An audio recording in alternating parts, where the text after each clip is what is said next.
Hello বন্ধুরা, সবাইকে স্বাগত জানাই স্টাডি সাকসেস কোচিং সেন্টারে। বন্ধুরা, আমরা আলোচনা করব 11/7/2022 ফার্স্ট শিফট এবং সেকেন্ড শিফট এসএসসি এমটিএসের যে এক্সাম হয়েছিল সেই এক্সামের জেনারেল অ্যাওয়ারনেসের 25-25-50খানা কোশ্চেন নিয়ে। এটা আমাদের আজকের ক্লাস নম্বর 7। এর আগে 6খানা ক্লাস কিন্তু এসএসসি এমটিএস 2021-এর আলোচনা করে ফেলেছি। তো যারা দেখোনি তো অবশ্যই দেখে নেবে। 6খানা ক্লাসই কিন্তু প্রত্যেকটায় 50খানা করে কোশ্চেন কিন্তু আলোচনা হয়েছে। এবার চলো শুরু করি আজকের ক্লাসের প্রথম কোশ্চেন দেখো কি রয়েছে। নাতিশীতোষ্ণ তৃণভূমি ড্যাশ চাষের জন্য আদর্শ। নাতিশীতোষ্ণ তৃণভূমি এটা হচ্ছে গম চাষের জন্য কিন্তু আদর্শ। তারপরে দেখো নিচের কোন বিবৃতিটি ভুল। বিবৃতিগুলো দেখে নাও। রান্নার পাত্র তৈরিতে ধাতুর ব্যবহার করা হয়, তো অবশ্যই ঠিক রয়েছে। অটোমোবাইল তৈরিতে ধাতুর ব্যবহার হয়, এটাও ঠিক রয়েছে। জীবন্ত প্রাণীরা শ্বাস প্রশ্বাসের সময় ধাতু গ্রহণ করে, এই যে 3 নম্বর অপশানটা রয়েছে এটাই কিন্তু ভুল। বাকি দেখো গহনা তৈরিতে ধাতু ব্যবহার হয়, তাহলে এই তিনটে কিন্তু অবশ্যই সঠিক, কিন্তু 3 নম্বর অপশানটা যেটা রয়েছে সেটা কিন্তু ভুল। তাহলে ওটাই আমাদের সঠিক অ্যান্সার হয়ে যাবে অপশান নাম্বার 3। তারপর দেখো 3 নম্বর, ভারতের নিচের কোন রাজ্যের সাথে বাংলাদেশের সীমান্ত রয়েছে। বাংলাদেশের সীমান্ত রয়েছে, তো রাজ্যগুলো দেখো নাগাল্যান্ড, মেঘালয়, বিহার, মণিপুর। তো এদের মধ্যে মেঘালয়ের সাথে বাংলাদেশের সীমান্ত রয়েছে। এর আগে আমি তোমাদের আলোচনা করে দিয়েছিলাম, আবারও দেখে নাও। আসাম, পশ্চিমবঙ্গ, মিজোরাম, মেঘালয়, ত্রিপুরা, এই যে 5খানা রাজ্য, এই 5খানা রাজ্যের সাথে কিন্তু বাংলাদেশের সীমান্ত রয়েছে। তারপরে দেখো 4 নম্বর কোশ্চেন, নিচের কোনটি বিখ্যাত ভারতীয় লেখক খুশবন্ত সিংয়ের রচনা। তো খুশবন্ত সিংয়ের রচনা আমরা বহুবার পড়েছি, ট্রেন টু পাকিস্তান, তাই তো, ট্রেন টু পাকিস্তান। তারপরে দেখো ইলবাড়ি রাজবংশের অর্থাৎ দিল্লি সালতানাত প্রথম শাসক কে ছিলেন। ইলবাড়ি রাজবংশ বা দিল্লি সালতানাত, দুটোর মধ্যে যে কোনো একটা অপশান তোমাদের থাকতে পারে।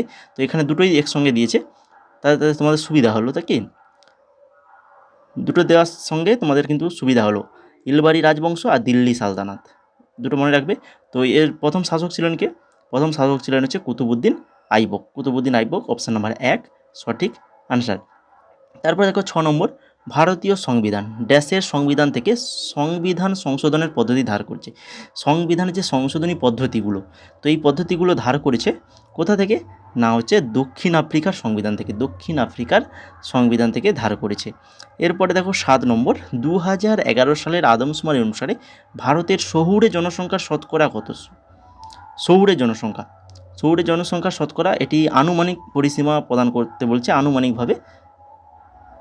তো সঠিক অ্যান্সার হবে অপশন নাম্বার 1, 30% থেকে 35%। 30 থেকে 35-এর মধ্যে ছিল শহুরে জনসংখ্যার শতকরা।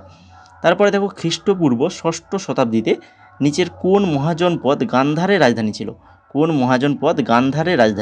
গান্ধারের রাজধানী ছিল এই যে তক্ষশিলা। অপশান নাম্বার 3 সঠিক অ্যান্সার, তক্ষশিলা। 1991 সালে এলপিজি কৌশলে এল কি বোঝায়? এলপিজি এর কি বোঝাতো? 1991 সালের এলপিজি, তো সেখানে বোঝাতো লিভারাইজেশন অর্থাৎ উদারীকরণ। এখন এলপিজি ফুল ফর্ম কি? লিকুইফাইড পেট্রোলিয়াম গ্যাস, তাই তো। 1991 সালে তখন এলের কী বোঝাতো? লিভারাইজেশন অর্থাৎ উদারীকরণ। তারপরে 10 নম্বর দেখো, নিচের কোন শৃঙ্গ ভারতের সর্বোচ্চ উচ্চতায় অবস্থিত? সেটা হচ্ছে নন্দা দেবী। অপশান নাম্বার 3 সঠিক আনসার। তারপরে 11 নম্বরে পলাশির যুদ্ধে সিরাজউদ্দৌলা পরাজয়ের প্রধান কারণ কী ছিল? সিরাজউদ্দৌলার পরাজয়ের প্রধান কারণ হচ্ছে কমান্ডার মীর জাফরের নেতৃত্বে বাহিনী কখনো যুদ্ধ করেনি, যার কারণে কিন্তু তার পরাজয়টা হয়েছিল। এরপরে 12 নম্বর, মর্লে মিন্টো সংস্কার চালু করার সময় ভারতের ভাইসরয় কে ছিলেন? মর্লে মিন্টো সংস্কার যখন চালু হয় তখন ভারতের ভাইসরয় কে ছিলেন? লর্ড মিন্টো ছিলেন। চেরা পানহারা আচারের সাথে যুক্ত, কোন আচারের সাথে যুক্ত এই চেনা পানহারা? এটা হচ্ছে উড়িষ্যার যে রথযাত্রার সাথে যুক্ত এই চেরা পানহারা। তারপরে 14 নম্বর, বায়ুতে নাইট্রোজেনের শতকরা পরিমাণ আয়তনের দিক থেকে প্রায় কত %?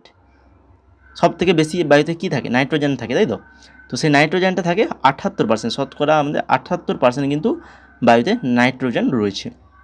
নিচের কোনটি শক্ত ছিদ্রযুক্ত এবং কালো পদার্থ এবং কার্বনের প্রায় বিশুদ্ধ রূপ? শক্ত ছিদ্রযুক্ত কালো এবং কার্বনের প্রায় বিশুদ্ধ রূপ, তো সেটা হচ্ছে কোক। অপশান নাম্বার 1 সঠিক অ্যান্সার কোক। তারপরে দেখো এলেলা কাক্কারাদি, এলেলা কাক্কারাদি ভারতের কোন রাজ্যের একটি উপজাতি নৃত্য? এলেলা কাক্কারাদি এটা হচ্ছে কেরালা রাজ্যের একটি উপজাতি নৃত্য। এরপরে চলে যাও 17 নম্বরে। 2022 সালের এপ্রিল পর্যন্ত একটি হকি ম্যাচের মোট সময়কাল কত? হকি ম্যাচে সময়কাল কত থাকে? 60 মিনিট সময় থাকে। এরপরে 2022 সালের চালু হওয়া স্বনিধি সে সমৃদ্ধি প্রোগ্রামটি ড্যাশ মন্ত্রণালয়ের সাথে যুক্ত? আবাসন এবং নগর বিষয়ক মন্ত্রণালয়ের সাথে যুক্ত। গ্রীষ্মকালীন অলিম্পিক 2020 2021 সালে খেলা হয়েছিল, তো কোন ইভেন্টে ভারত স্বর্ণপদক জিতেছিল? জ্যাভলিন নিক্ষেপে ভারত স্বর্ণপদক জিতেছিল। গোরখপুর হলো ভারতের ড্যাশ রেলওয়ে সদর দপ্তর? গোরখপুরটা হচ্ছে আমাদের ভারতের উত্তর পূর্ব রেলওয়ে সদর দপ্তর। ওড়িশা এবং নিকটবর্তী জেলার মন্দির স্থাপত্যের মন্দিরের শীর্ষে দেখা পাথরের মতো চাকতিকে কি বলা হয়? উড়িষ্যা এবং নিকটবর্তী জেলার মন্দির স্থাপত্যের মন্দিরের শীর্ষে, মন্দিরের একদম ওপরে যে দেখা যায় পাথরের মতো চাকতি, সেটাকে কি বলা হয়? আমলক বলা হয়, আমলক। ভালো করে মনে রাখো, আমলক বলা হয়। এরপরে 22 নম্বর। ড্যাশ 2022 সালের এপ্রিলে ভারতের নতুন পররাষ্ট্র সচিব নিযুক্ত হয়েছেন বিনয় মোহন কোয়াত্রা। নিচের মধ্যে কে বিখ্যাত বলিউড গান চান্না মেরেয়া গেয়েছেন? এটি কে গেয়েছেন? এটি গেয়েছেন অরিজিৎ সিং এর গাওয়া। নিচের মধ্যে কে দর্পণা একাডেমি অফ পারফর্মিং আর্টসের সহ প্রতিষ্ঠাতা? দর্পণা একাডেমি অফ পারফর্মিং আর্টসের সহ প্রতিষ্ঠাতা কে? মৃণালিনী সারাভাই। এরপরে এই শিফটের লাস্ট কোশ্চেন, 25 নম্বর কোশ্চেন। শিরোনাম বিলুপ্তি কিসের অধীনে আসে? এটা কিসের মধ্যে আসে? না, এটা হচ্ছে সমতার অধিকারের মধ্যেই আসে। তো এরপর দেখো পরের শিফট, সেকেন্ড শিফট। তার আগে তোমাদের বলে দিই, এখনও যারা ক্লাসটাকে লাইক করনি, আমরা 25খানা কোশ্চেন আলোচনা করে ফেলেছি, আর 25খানা করবো। তো এখনও যারা ক্লাসটাকে লাইক করনি, তো অবশ্যই বলবো ক্লাসটাকে লাইক করে দাও, বন্ধুদের শেয়ার করে দাও, এবং চ্যানেলে যদি নতুন হয়ে থাকো তো অবশ্যই চ্যানেলটিকে সাবস্ক্রাইব করে বেল আইকনে ক্লিক করে দাও। এই ধরনের গুরুত্বপূর্ণ ক্লাস তোমরা আমাদের এই চ্যানেলে পেয়ে যাবে। এই সকল কোশ্চেনগুলো তোমরা কিন্তু এই যে বাংলাতে, বিশেষ করে 2021-এর বাংলা কোশ্চেন তোমরা কিন্তু কোথাও পাবে না। তোমরা যদি গুগলে সার্চ করো বাংলাতে পিডিএফ পাবে না, তোমরা যা পিডিএফ পাবে সবই কিন্তু ইংলিশ পিডিএফ পাবে। কেন? এগুলো ইংলিশে এক্সাম হয়েছিল, বর্তমানে তোমাদের বাংলা ল্যাঙ্গুয়েজে এক্সাম হচ্ছে, তার জন্য আমরা কী করছি, সেগুলোকে বাংলাতে ট্রান্সফার করে আমরা তোমাদের ক্লাস করাচ্ছি। আমরা নিজেরা পিডিএফ তৈরি করে, বাংলাতে পিডিএফ তৈরি করে তোমাদের ক্লাসগুলো করাচ্ছি। তো তার জন্য বলছি, তো অবশ্যই ক্লাসটা লাইক করে দাও, এবং পিডিএফ পেতে গেলে অবশ্যই আমাদের টেলিগ্রাম চ্যানেলে যুক্ত হও। টেলিগ্রামে এই বাংলাতে উত্তর সহ পিডিএফ পেয়ে যাবে আমাদের টেলিগ্রাম চ্যানেল, ঠিক আছে? তো যুক্ত হয়ে যাও। তো চলো এবার শুরু করি সেকেন্ড শিফটের প্রথম কোশ্চেন। নিম্নলিখিতগুলির মধ্যে কে ডেকান এডুকেশন সোসাইটি প্রতিষ্ঠাতা ছিলেন? 1884 সালে প্রতিষ্ঠিত হয়েছিল এই ডেকান এডুকেশন সোসাইটি। কে প্রতিষ্ঠা করেছিল? প্রতিষ্ঠা করেছিল জিজি আগারকার করেছিল। তারপরে দেখো 2022 রাজ্য নির্বাচনের পর কে পাঞ্জাবের মুখ্যমন্ত্রী হন? 2022-এর রাজ্য নির্বাচনের পর পাঞ্জাবের মুখ্যমন্ত্রী হয়েছিল কে? ভগবত মান হয়েছিলেন। নিচের মধ্যে কে মোহামেডান অ্যাংলো ওরিয়েন্টাল কলেজ প্রতিষ্ঠা করেন? মোহামেডান অ্যাংলো ওরিয়েন্টাল কলেজ প্রতিষ্ঠা করেন স্যার সৈয়দ আহমদ খান। একটি জ্যোতির্বিদ্যা ইউনিট এবং একটি পারসেক ড্যাশের একক। জ্যোতির্বিদ্যা ইউনিট এবং একটি পারসেক একক, সেটা হচ্ছে দৈর্ঘ্যের একক। তারপরে 5 নম্বর। ড্যাশ প্রথম ভারতীয় মহিলা যিনি ভারতীয় জাতীয় কংগ্রেসের সভাপতি হন কে? সরোজিনী নাইডু, ভারতের প্রথম ভারতীয় মহিলা। ভালো করে মনে রাখবে, ভালোবার বলেছি, সরোজিনী নাইডু। তারপরে 6 নম্বর কোশ্চেন। সোনাল মানসিংহ 1987 সালে সঙ্গীত নাটক একাডেমি পুরস্কার ভূষিত হন। তিনি একজন প্রশিক্ষিত ড্যাশ নৃত্যশিল্পী। সোনাল মানসিংহ, সোনাল মানসিংহ একজন কিন্তু বিখ্যাত কি নৃত্যশিল্পী? ওড়িশি নৃত্যশিল্পী, তাই তো। এরপরে দেখো 7 নম্বর, 2011 সালে আদমশুমারি অনুসারে ভারতের মহিলা সাক্ষরতার হার কত? মহিলা সাক্ষরতার হার, এটাও আনুমানিকভাবে বলতে বলছে। তো 60 থেকে 69%, 60 থেকে 69%। তারপরে শিল্পগ্রামে অনুপস্থিত ভারতের কোন সাংস্কৃতিক উৎসব? ক্লাসিক্যাল নৃত্য, লোকশিল্প এবং হালকা সঙ্গীতের 10 দিনের উৎসব। শিল্পগ্রামে অনুষ্ঠিত ভারতের কোন সাংস্কৃতিক উৎসব? তাজ মহোৎসব। তাজ মহোৎসব, যেটা হচ্ছে ক্লাসিক্যাল নৃত্য, লোকশিল্প এবং হালকা সঙ্গীতের 10 দিনের উৎসব হয়, 10 দিন। নিচের কোনটি বৌদ্ধ স্তূপের অংশ নয়? বৌদ্ধ স্তূপের অংশ নয় কোনটি? সেটা হচ্ছে গোপুরা, গোপুরা, বাকি হার্মিকা, আন্দা, ছাত্র, এটা হচ্ছে প্রত্যেকটাই বৌদ্ধ স্তূপ, ভালো করে মনে রাখো। তারপরে নিচের কোন দেশের সাথে ভারত স্থল সীমান্ত ভাগ করে না? স্থল সীমান্ত 7টা দেশের মধ্যে স্থল সীমান্ত ভাগ করে, কিন্তু এই যে শ্রীলঙ্কার সাথে কিন্তু স্থল সীমান্ত ভাগ করে না। বাকি বাংলাদেশ, চীন বা মায়ানমার প্রত্যেকটার সঙ্গে স্থল সীমানা কিন্তু রয়েছে। এরপরে 11 নম্বর, কোন প্রাচীন ভারতীয় খেলাটি রাগান্বিত ষাঁড়ের বিরুদ্ধে সাহসী যুবকদের ভিড় করে? রাগান্বিত ষাঁড়ের সঙ্গে সাহসী যুবক, সেটা কোন খেলা? সেটা হচ্ছে জাল্লিকাট্টু, জাল্লিকাট্টু খেলা। এরপরে কোন সালে বর্ডার রোডস অর্গানাইজেশন প্রতিষ্ঠিত হয়? বর্ডার রোডস অর্গানাইজেশন কত সালে প্রতিষ্ঠিত হয়? এটা প্রতিষ্ঠিত হয়েছিল 1960 সালে, 1960 সালে প্রতিষ্ঠিত হয়েছিল। প্রধানমন্ত্রী গরিব কল্যাণ আন্না যোজনা কেন্দ্রীয় মন্ত্রিসভা এই পর্যন্ত বর্ধিত করার অনুমতি দিয়েছে। এই যে প্রধানমন্ত্রী গরিব কল্যাণ আন্না যোজনা কেন্দ্রীয় মন্ত্রিসভা কত সাল, মানে কত তারিখ পর্যন্ত এটা দিয়েছে বাড়ানোর কথা বলেছিল? সেপ্টেম্বর 2022, সেপ্টেম্বর 2022 পর্যন্ত এটাকে বাড়ানোর অনুমোদন দিয়েছিল। তারপরে পণ্ডিত হরিপ্রসাদ চৌরাসিয়া একজন সুপরিচিত, বলো কোন বাদক? হরিপ্রসাদ চৌরাসিয়া, এটাও কিন্তু আমরা বহুবার আলোচনা করেছি। তিনি একজন বাঁশিবাজ, বাঁশি বাদক, বাঁশি বাদ্যযন্ত্রের সাথে কিন্তু যুক্ত পণ্ডিত হরিপ্রসাদ চৌরাসিয়া। এরপরে 15 নম্বর, কোন বছর থেকে আইপিএল শুরু হয়? আইপিএল, আমরা আইপিএল এই কিছুদিন আগে শেষ হলো, যেখানে purple cap, orange cap, most run সব কিছুই কিন্তু আমি একটা ফটো দিয়ে দিয়েছি, তার মধ্যেই রয়েছে, ওটা একটু ভালো করে দেখে নেবে। ওই ফটোটা যারা কালেক্ট করনি অবশ্যই কালেক্ট করবে, ওখান থেকে কোশ্চেন আসার কিন্তু এবারে সম্ভাবনা রয়েছে। যার উইনার হয়েছে কলকাতা নাইট রাইডার্স, ঠিক আছে, সব কিছু পেয়ে যাবে ওই একটা ফটোর মধ্যে। তো এটা চালু হয়েছিল প্রথম হচ্ছে 2008 সালে, 2008 সালে প্রথম চালু হয়েছিল। তারপর দেখো 16 নম্বর, 2021 সালে হিসাবে বিশ্বের একমাত্র দেশ কোনটি যেখানে বাঘ এবং সিংহ উভয়ই রয়েছে? বাঘও রয়েছে, সিংহ রয়েছে। তো এটা হচ্ছে আমাদের ভারত, ভারতে রয়েছে বাঘ, রয়্যাল বেঙ্গল টাইগার পেয়ে যাবে আমাদের সুন্দরবনে, পশ্চিমবঙ্গের সুন্দরবন। আর হচ্ছে সিংহ পেয়ে যাবে কোথায়? গুজরাট, গুজরাটের গির অরণ্যে, তাই তো। তো বাঘ ও সিংহ দুটোই রয়েছে আমাদের ভারতে। তারপর দেখো 17 নম্বর, রাজ্যসভার সভাপতিত্ব করেন ড্যাশ, যেখানে লোকসভার সভাপতিত্ব করেন ড্যাশ। রাজ্যসভার সভাপতিত্ব করেন কে? রাজ্যসভার সভাপতিত্ব করেন উপরাষ্ট্রপতি, আর লোকসভার সভাপতিত্ব করেন স্পিকার।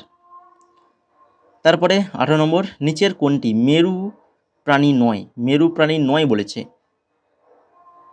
রিংযুক্ত সিল, সিল অবশ্যই মেরু প্রাণী। কস্তুরী বলদ, কস্তুরী বলদ এটাও মেরু প্রাণী। লেমুর, লেমুরটা কিন্তু মেরু প্রাণী নয়।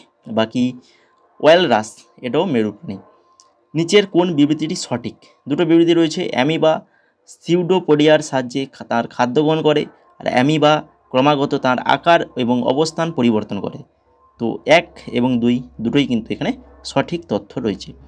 20 নম্বর দেখো, 1526 সালে বাবর ড্যাশের দিল্লির সুলতান ইব্রাহিম লোদিকে পরাজিত করেন এবং দিল্লি এবং আগ্রা দখল করেন। বলো 1526 সালে বাবর কোথায়? পানিপথ, পানিপথে দিল্লির সুলতান ইব্রাহিম লোদিকে পরাজিত করেছিল এবং দিল্লি এবং আগ্রা দখল করেছিল। এরপরে 21 নম্বর, নিচের কোন কোষের অর্গানেলগুলি কোষের সুসাইড ব্যাগ নামে পরিচিত? সুসাইড ব্যাগ নামে পরিচিত কে? লাইসোজোম। এরপরে অধিবেশন চলাকালীন সংসদ একটি ড্যাশ দিয়ে শুরু করা হয়। অধিবেশন চলাকালীন সংসদ কী দিয়ে শুরু হয়? একটা প্রশ্ন ঘণ্টা, কোশ্চেন বেল, কোশ্চেন বেল দিয়ে শুরু হয়। তারপরে 23 নম্বর, কুচিপুড়ি, কুচিপুড়ি ভারতের কোন রাজ্যের একটি ধ্রুপদী নৃত্য? কুচিপুড়ি এটা হচ্ছে অন্ধ্রপ্রদেশ, অন্ধ্রপ্রদেশ রাজ্যের একটি ধ্রুপদী নৃত্য। 24 নম্বর দেখো, নিচের কোনটি এমন একটি সম্পদ যা ঋণ গ্রহীতার মালিকানা, যেমন জমি, ভবন, যানবাহন, পশু সম্পদ, ব্যাংকে জমা এবং ঋণ পরিশোধ না হওয়া পর্যন্ত এটিকে ঋণদাতার গ্যারেন্টি হিসাবে ব্যবহার করা হয়, তাই তো। ঋণ গ্রহীতার মালিকানায় কোনো জমি বন্ধক দেওয়া হয় না, জমি বন্ধক দিয়ে, ঘর বাড়ি বন্ধক দিয়ে, যানবাহন বন্ধক দিয়ে যে ঋণটা নেয়, ঠিক আছে, ঋণ পরিশোধ যতক্ষণ না করতে পারে ততক্ষণ পর্যন্ত কিন্তু ওটাই তার গ্যারেন্টি, যে আমি বাড়িটা বন্ধক রাখলাম বা জায়গাটা, এই জায়গাটা দিলাম, তুমি তার কাছ থেকে ঋণ কিছু টাকা নিল, এবার যতদিন সে তাকে টাকাটা ফেরত না দিতে পারবে ততদিন কিন্তু তার কাছেই থাকবে গ্যারেন্টি হিসাবে। টাকা দিলে আবার সে তার বাড়িটা ফিরে পাবে বা তার জমিনটা ফিরে পাবে, তাই কি না? তো কোনটি এমন একটি সম্পদ? জামানত, তাই তো, এই জামানত। তারপরে দেখো লাস্ট কোশ্চেন, 25 নম্বর কোশ্চেন, আন্না ক্যারেনিনা, এটা লেখক কি? আন্না ক্যারেনিনা, এর লেখক হচ্ছেন লিও টলস্টয় লেখা। তো এই টোটাল 50খানা কোশ্চেন, খুবই ইম্পর্টেন্ট কোশ্চেন, 50খানা দেখতেই পেলে, ঠিক আছে। যে কারেন্ট অ্যাফেয়ার্সগুলো রয়েছে ওগুলো কিন্তু তোমাদের আসার সম্ভাবনা একদম নেই, ওগুলো বাদ দিয়ে বাকি যে সকল কোশ্চেনগুলো রয়েছে সেগুলো কিন্তু খুবই গুরুত্বপূর্ণ। এইগুলোই কিন্তু তোমরা প্রিভিয়াস ইয়ার থেকে এই সকল কোশ্চেনগুলো কিন্তু তোমরা আবার পরবর্তীতে কমন পাবে, একদম নিশ্চিত। 19 সাল থেকে, বিশেষ করে তোমরা 19 সাল থেকে 23 সাল পর্যন্ত প্রত্যেকটা কোশ্চেন প্রিভিয়াস ইয়ার পড়ে যাও, প্রত্যেকটা জিকে কোশ্চেন এখান থেকেই কমন পেয়ে যাবে, জিকে কোশ্চেন এই প্রিভিয়াস ইয়ার থেকে পেয়ে যাবে, ঠিক আছে। তো যদি ক্লাসটা আজকে ভালো লেগে থাকে তো অবশ্যই ক্লাসটা লাইক করো, বন্ধুদের শেয়ার করো, চ্যানেল নতুন হয়ে থাকলে অবশ্যই চ্যানেলটিকে সাবস্ক্রাইব করে বেল আইকনে ক্লিক করো, এবং সেই সঙ্গে আমাদের টেলিগ্রাম চ্যানেল এই স্টাডি সাকসেস কোচিং সেন্টার, ডেসক্রিপশনে লিঙ্ক রয়েছে, লিঙ্ক থেকে না যদি হয় তাহলে তোমরা সার্চ করো, টেলিগ্রামে গিয়ে সার্চ করলে পেয়ে যাবে, জয়েন হয়ে যাও। এখনও পর্যন্ত যারা জয়েন করোনি, ফ্রিতে পিডিএফ পেয়ে যাবে, ওখানে পিডিএফ দেওয়া রয়েছে, পিডিএফগুলো সংগ্রহ করে নাও, পরবর্তীতে যেগুলো দেওয়া হবে সেগুলো সংগ্রহ করে নেবে।